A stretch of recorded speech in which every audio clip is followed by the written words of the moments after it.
வணக்கம். எஸ்கேபி சமையலில் நாம் இன்றைக்கி பார்க்க போகிறது ராகி இட்லி மற்றும் தோசை.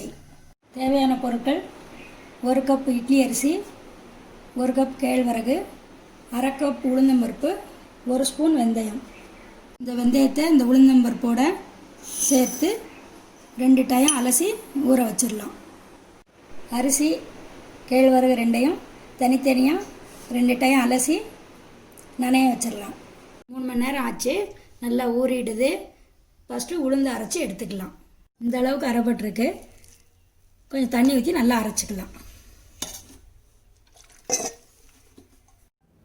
நல்லா இந்த அளவுக்கு மாவை பொங்க நல்லா அரைச்சி எடுத்துக்கோங்க. உளுந்த மாவு ஒரு பாத்திரத்தில் எடுத்து வச்சாச்சு. அரிசி கேழ்வரகு ரெண்டையும் ஒன்றா போட்டு அரைச்சி எடுத்துடலாம். இந்த அளவுக்கு அரைச்சி எடுத்துக்கோங்க. அப்பப்போ தண்ணி ஊற்றி அரைச்சி இந்த அளவுக்கு எடுத்துருக்கிறேன். ரொம்ப நைஸாக அரைச்சிடாமல் மாவை அட்வான்ஸாக இப்படி எடுத்துக்கோங்க. ரொம்ப மையாக அரைக்காதீங்க. உளுந்து அரைச்சி வச்சுருந்த பாத்திரத்திலேயே கேழ்வரகு அரிசி அரைச்ச மாவை அதோடு சேர்த்து போட்டாச்சு. 1.5 ஸ்பூன் கல் உப்பு சேர்த்து நல்லா மிக்ஸ் பண்ணிக்கலாம்.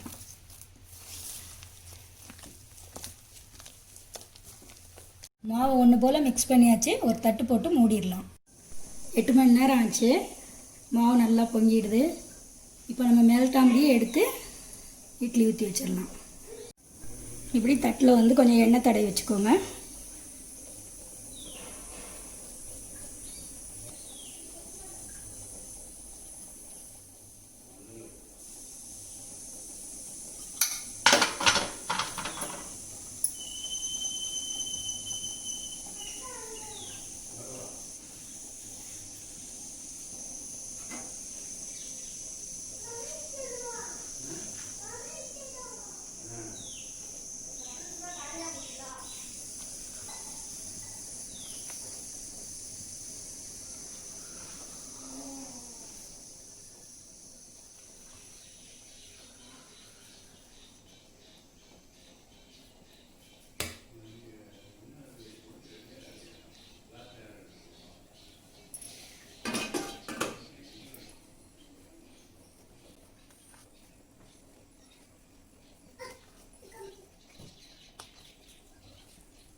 இட்லி அவிஞ்சிச்சான்னு பார்ப்போம்.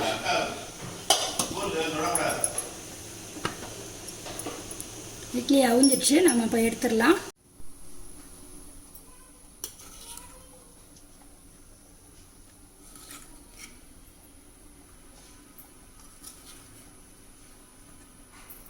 இதே மாவில் நம்ம தோசையும் ஊற்றலாம்.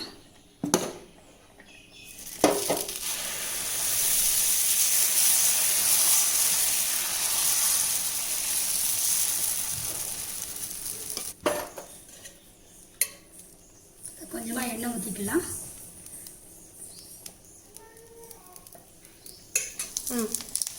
தோசையை நம்ம இப்போ பரட்டிடலாம். தோசை வெந்துருச்சு. நம்ம இப்போ எடுத்துடலாம். சத்தான ராகி இட்லி தோசை ரெடி.